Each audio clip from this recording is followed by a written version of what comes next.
मकै गोडेर आएको हामी।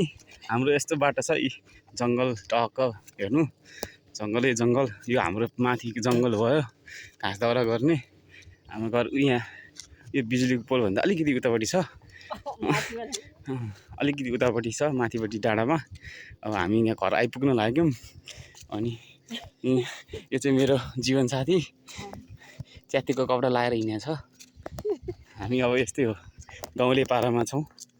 ल आजलाई अब हाम्रो उ गरेर आउन्जेलसम्मको यो चाहिँ हाम्रो के अरे उ।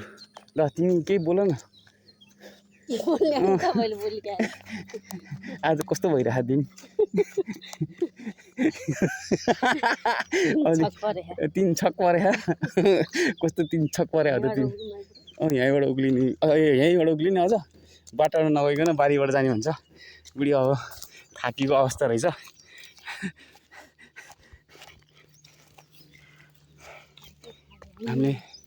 हामीले यहाँ मकै लगाएर यत्रो यत्रो भइसकेको छ हेर्नुहोस्। मकै यहाँ ठिक्क भयो। अनि यी हाम्रो यो बिमिरो हाम्रो यहाँ फलफुल टन्नै छ। त्यहाँ गोडेर भ्याएपछि यहाँको गोड्ने ठिक्क बेला हुन्छ। लिची हेर्नुहोस्, लिची छ, लिची कागती। अब हाम्रो यहाँ फलफुलै फलफुल चाहिँ पुरा फलफुलै फलफुल भएको हाम्रो यो घर।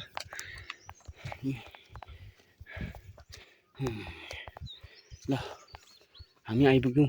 यो हाम्रो धुपीको बोट। ल घर आइपुग्यो। ल